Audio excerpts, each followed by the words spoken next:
In so many ways, Henry Ford was a simple man.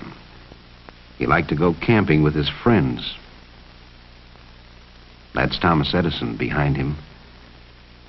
He enjoyed old-time country dancing.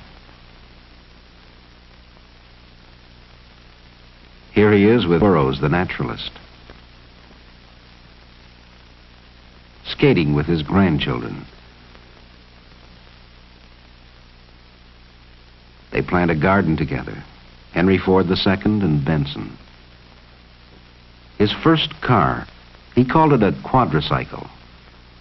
That's his wife, Clara. He began with an idea that most people thought wouldn't work, but he made it work. And the tools he used were common sense, ingenuity, and perseverance, along with a natural instinct for knowing how to put machines together and make them run. He was born into a world of limited horizons, and though he left the farm that might have been his heritage, he never lost his love for the land and the everlasting cycle of seed time and harvest. What he accomplished helped men put the burden of work on machines and broke the barriers of space and time, of isolation and distance. His life was a paradox. While his mechanical genius helped to change forever the lives of people everywhere, he sought to preserve in some permanent form a record of the world around him and his ever-widening interest in it. He collected buildings the way others collect stamps and put them in a village where time stands still.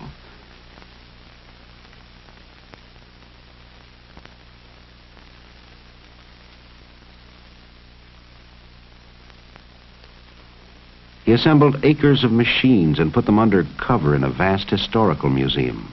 And early, he discovered the astonishing capacity of the motion picture camera to document for all time whatever it saw when the crank was turned. In April 1914, at his Highland Park plant, he organized a motion picture department which through the years produced films that were shown in theaters and schools throughout the country. Travelogues, newsreels, and documentaries that touched on nearly every facet of American life.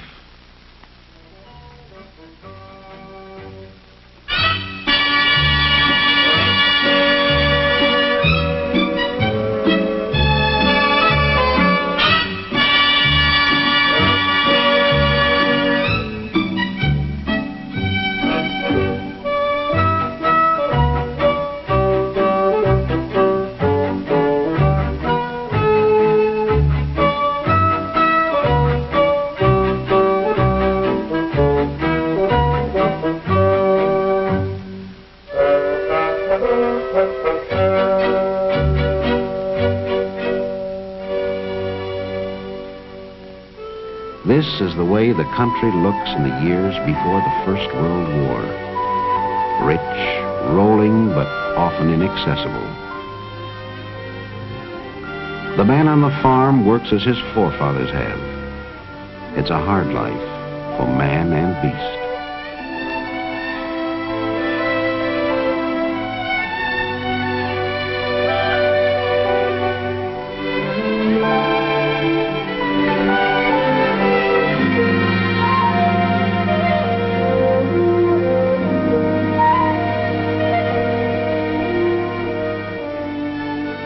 And a long day for the farmer's wife, too.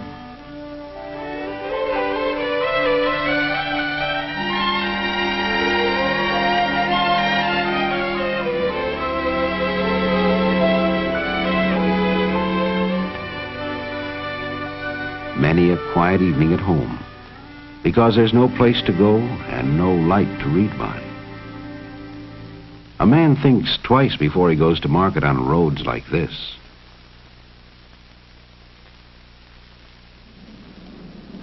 And sometimes he never even gets there.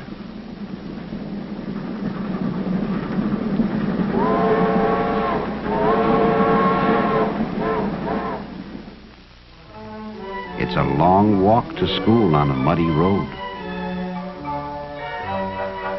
More fun to go by sleigh in the winter. During recess, there's time for a snowball fight.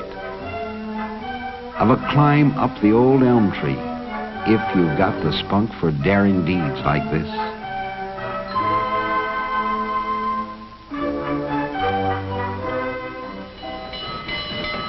The one sure way to get someplace is on a train.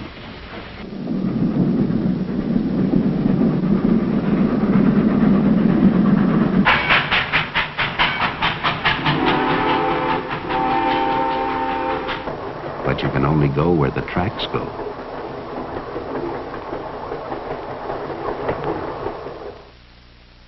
Life in the city moves at a slow pace. This is Pennsylvania Avenue in Washington. No trip to the Capitol is complete without a tour of the White House. President Wilson lives here now. The East Room, with its chandeliers and shiny floors.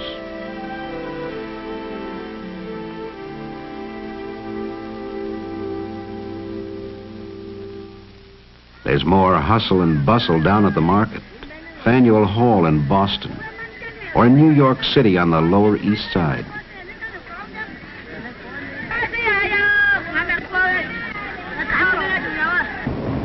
Always plenty to do and see in the big town.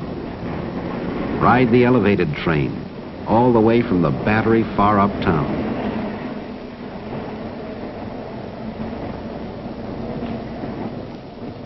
There's the Hippodrome, one of the big theaters in New York.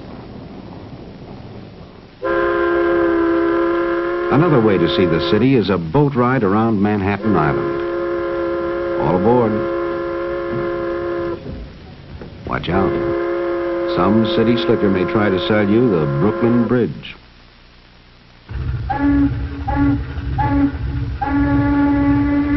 We're passing the Battery with its famous aquarium. There's a Navy cruiser at anchor.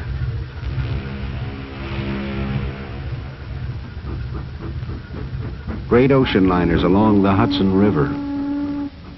Mighty tall buildings in New York City. The Flatiron Building, shaped like a triangle. And the Woolworth Building, 60 stories high, tallest in the world. Look at that traffic on Fifth Avenue.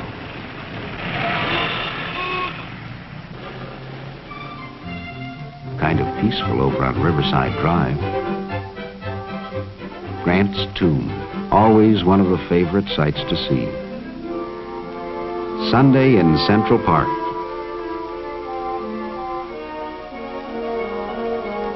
There's no place like it for a leisurely stroll or a boat ride on the lagoon.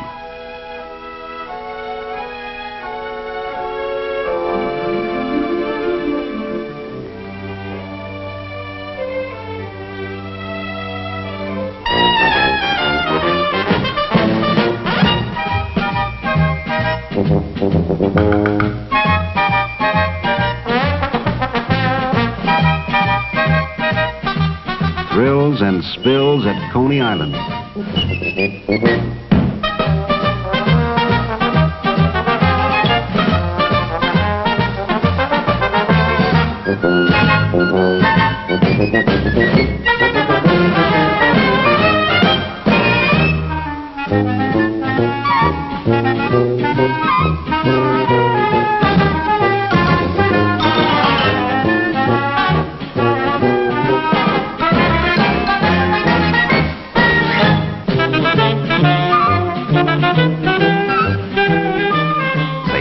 Some folks even get wet if the water's warm enough.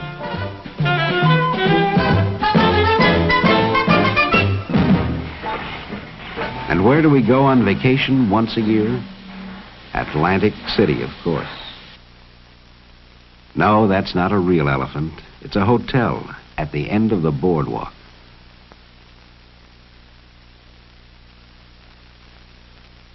Look, they're waving out the elephant's eye. The Atlantic Ocean, and a few hardy acrobats. Most of the time, we'll stroll along the boardwalk or ride along in the rolling chairs.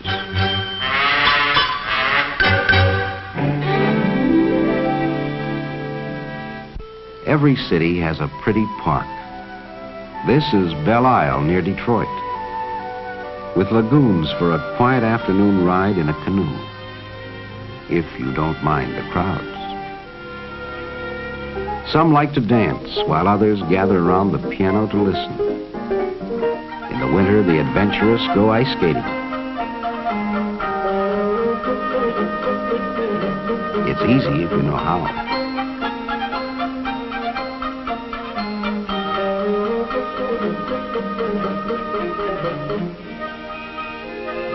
For the really daring, there's nothing like the thrill of an ice boat on a clear, cold day, or the fast track on a toboggan slide.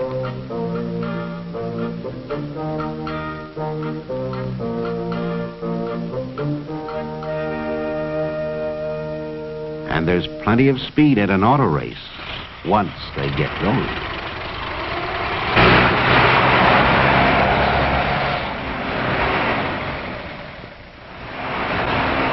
Buffalo Bill himself, William F. Cody, in his 71st year and straight as an arrow. It's 1916, and he's out on tour with his circus again.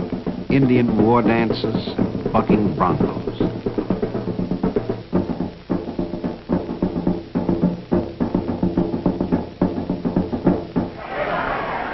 The opening of baseball season, and time to throw out the first ball.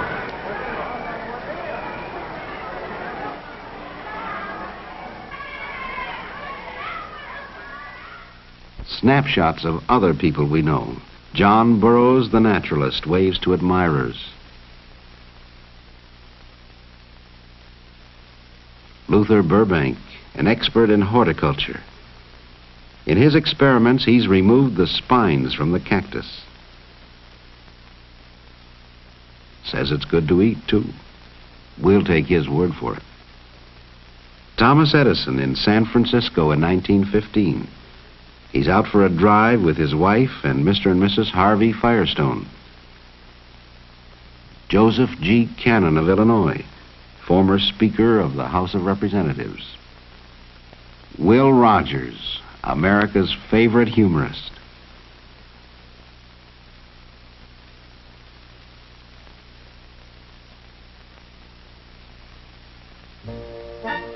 Out west, a few hardy souls visit Glacier National Park.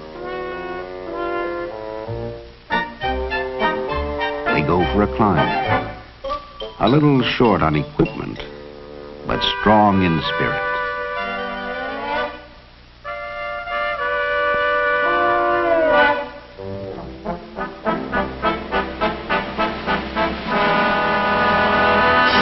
The view is worth the effort, so they say. Uh-oh, there goes Dad.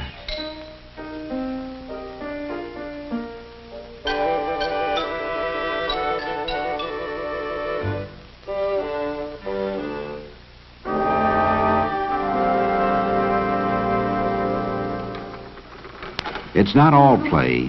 There's still work to be done, and no limit, it seems, to our natural resources.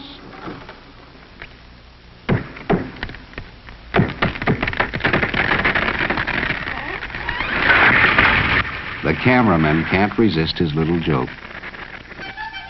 You see a lot of women in the factories now. These girls are making footballs.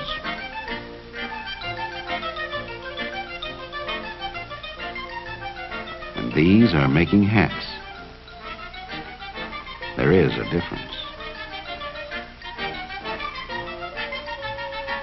Down at the post office, they're teaching the girls to sort the mail. One thing they learn in a hurry: don't pick up too many at once. Too bad. Here's a clean place for women to work, and steady, too.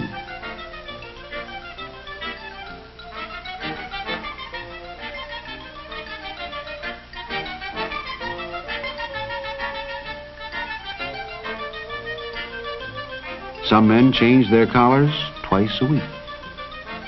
Machines do more and more of the hard work these days. For instance, here's the way they assemble the spokes and make the wheels for the Model T Ford in Highland Park, Michigan.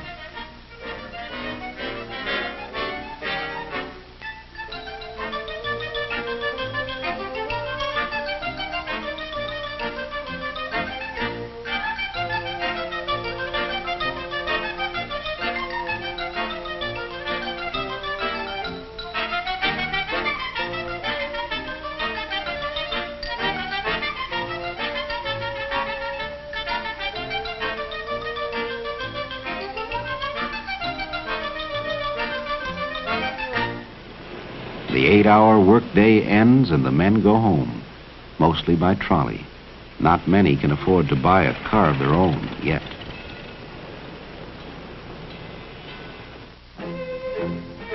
These men went home long ago, when the war between the states ended. But the hardy survivors, both blue and gray, still meet together once a year to renew old acquaintance. It's 1917, and they're camped at Vicksburg, Mississippi. What memories they must have. They have fought their war, while these raw recruits at Camp Custer in Michigan are being trained to fight another war.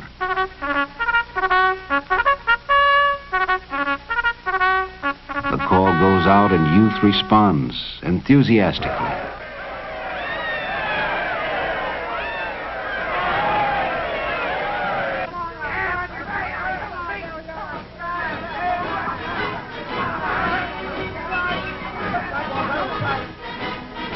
How can they know what lies ahead?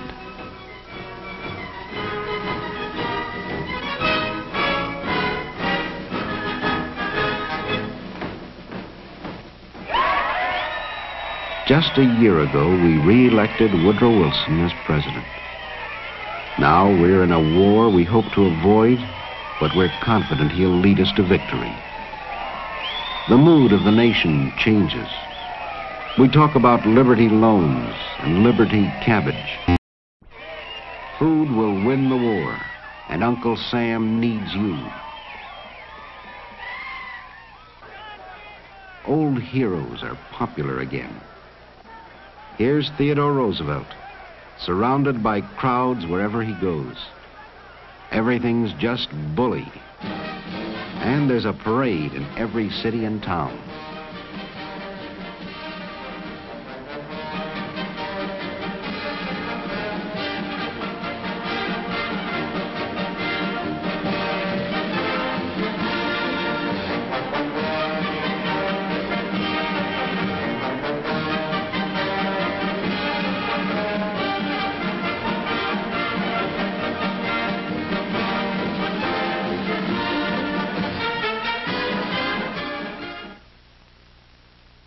The training is deadly serious now.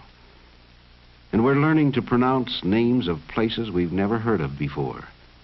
The Argonne, Belleau Woods, and Chateau Thierry.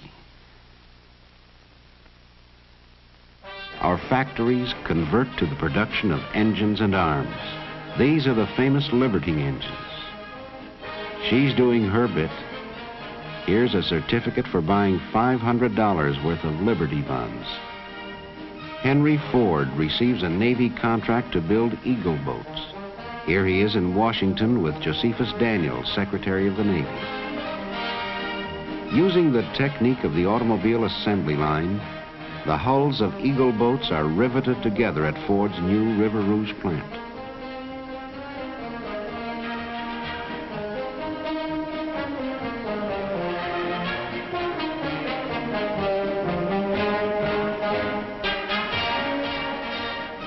The launching of an Eagle boat.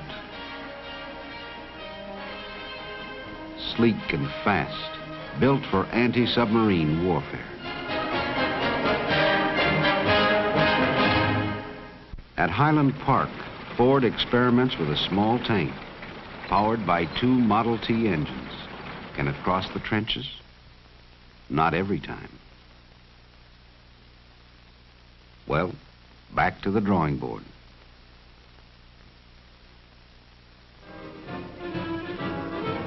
The city of Detroit turns out to say goodbye and good luck to those who go to fight in foreign fields.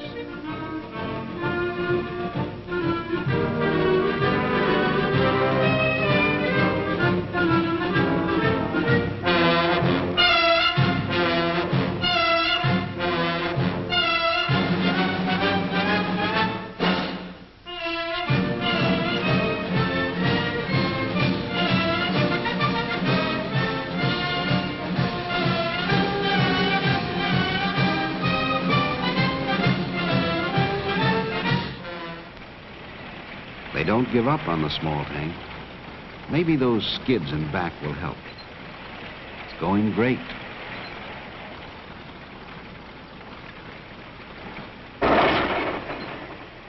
Too bad.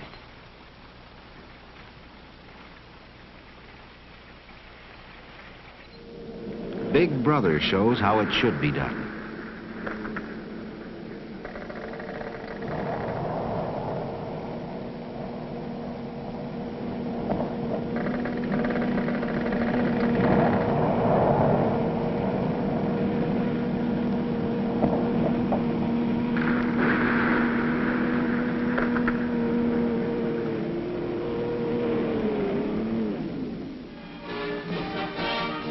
At Highland Park, the men turn out for a patriotic parade and rally.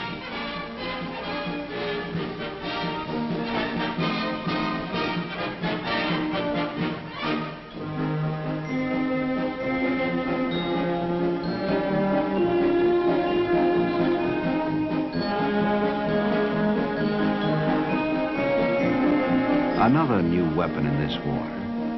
Not very effective as yet, but there's glory for the men who fly them. This is the first model of the Martin bomber.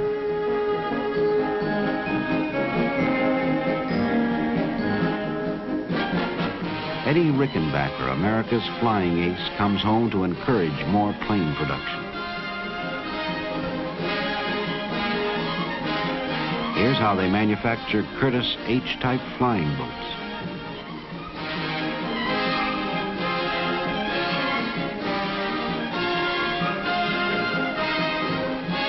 A Liberty engine.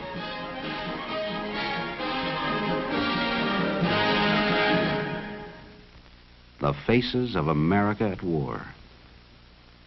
These are men working in the shipyard at Hog Island. The Red Cross girl, a familiar and friendly sight. Captain Kittle. He's worked at the Bureau of Engraving in Washington since 1864. Barracks life in an army camp.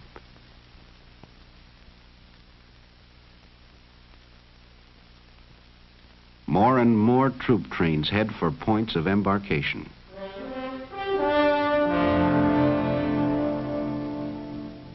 The last cup of coffee before we shove off.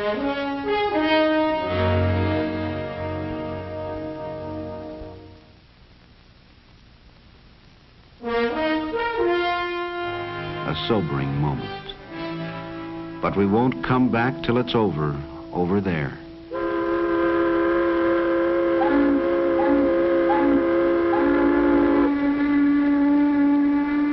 Meanwhile, back at the tank test, there goes another one. But soon the bugs are all ironed out and the government places an order for 15,000 tanks. Lord Northcliffe in Detroit, sent by King George to arrange for the shipment of Fordson tractors to Great Britain to speed up the production of food. He tries a new Fordson, followed by Henry Ford. Parades and more parades to keep the home fires burning.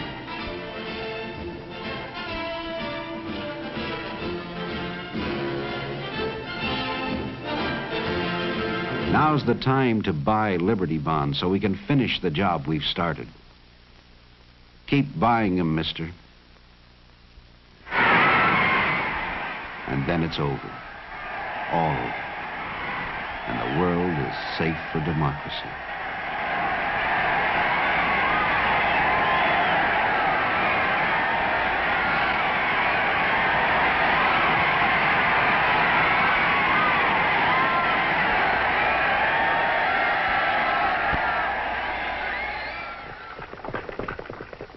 One more parade in Washington. There's President Harding and General Blackjack Pershing. They're marching to Arlington Cemetery to bury the unknown soldier. Lots of changes around the country now. Seems like everyone's on the move. But we've got to do something about those roads.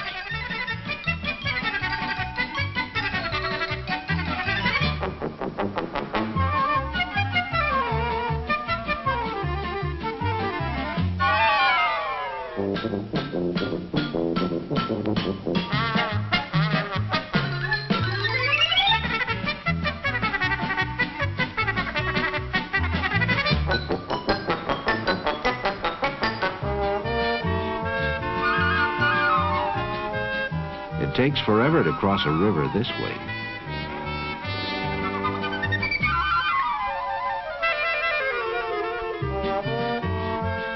We begin to build new roads as fast as we can.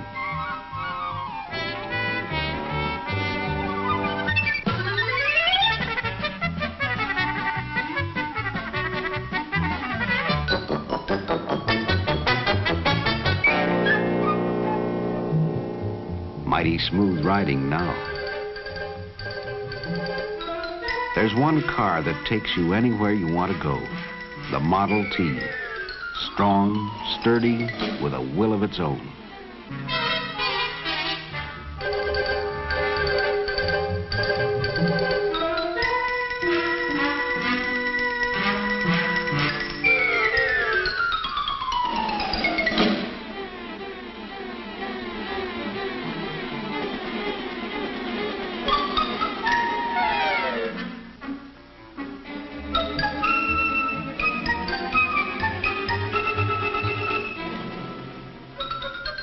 Here's how they put them together at the Highland Park plant.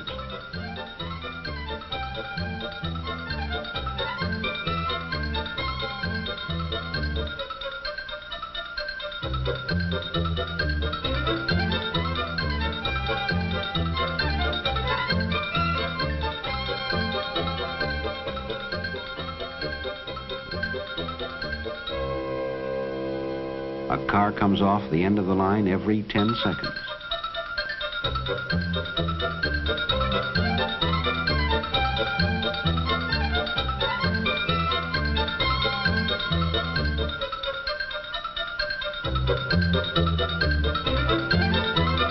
Dealers sell them in just about every town in the land.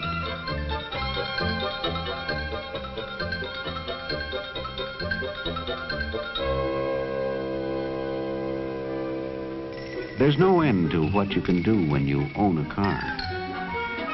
No longer locked on the land, the farmer's wife can get away from the farm for a while and take the baby down the road for a visit. Trucks take over the job of moving produce to market.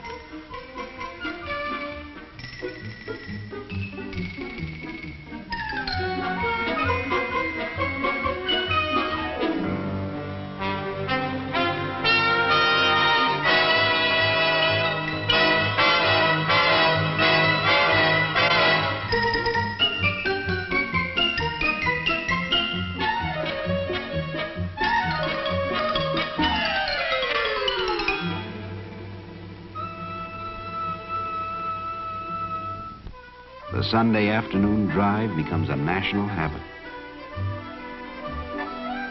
This is the Columbia River Highway out in Oregon, built in 1917.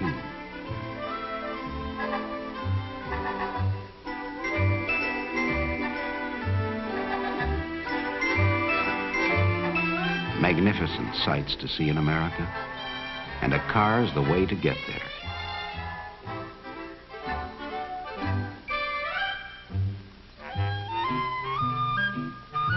Watch, that bear is hungry.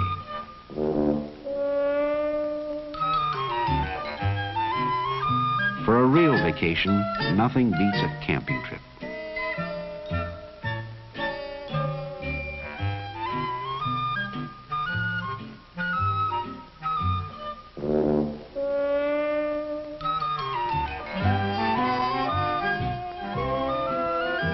Picnics in the park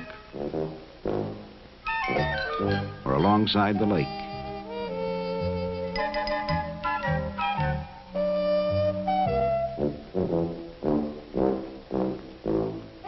You can even sleep in a car if you want. Henry Ford and his friends go camping in style. President Harding arrives to pay a Sunday visit while they're in the Great Smoky Mountains. Here he is with Harvey Firestone.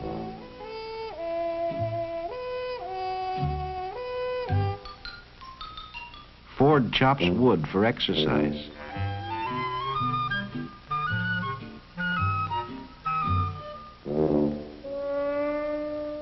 While Thomas Edison takes a snooze. Firestone offers some friendly advice.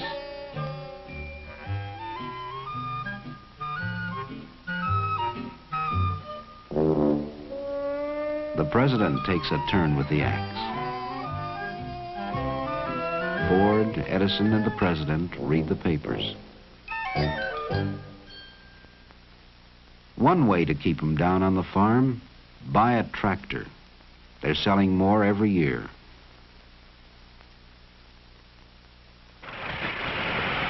Modern equipment speeds up the work, makes it easier and more efficient too.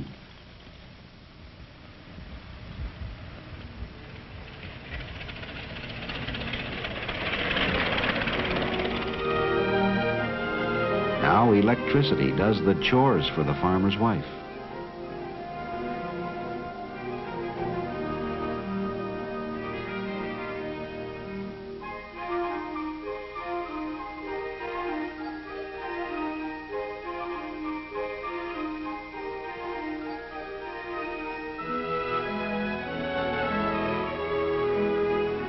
And running water wherever you want it.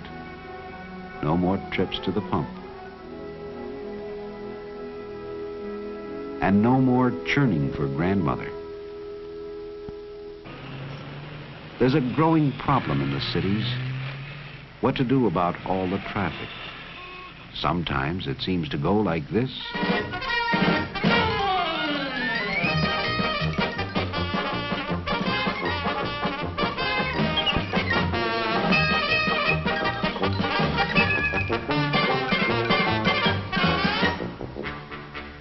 And there's a parking problem, even in small towns. The policeman has a new responsibility, directing traffic.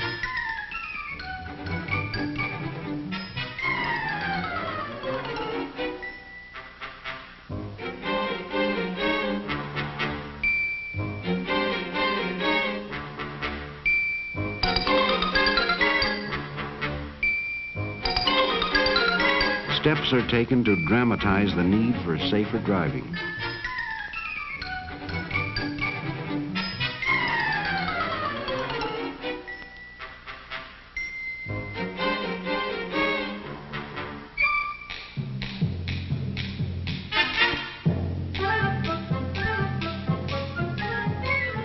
Special motion pictures show what can happen when we're not alert.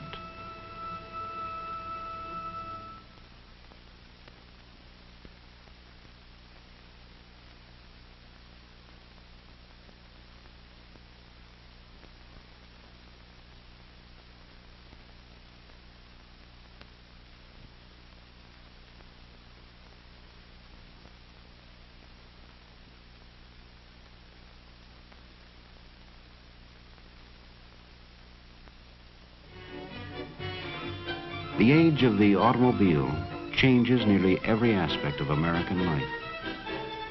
The tempo quickens in city and country. No longer a luxury, almost everyone can afford to own a car. And sometimes it seems that we're all on the road at the same time. We're a nation on wheels, and soon to take to the air as a slim young man in a silver plane opens up new horizons.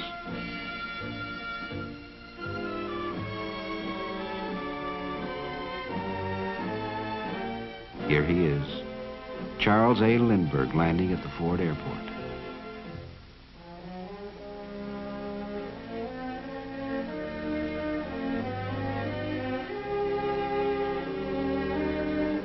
Another pioneer gives us the courage to try something new.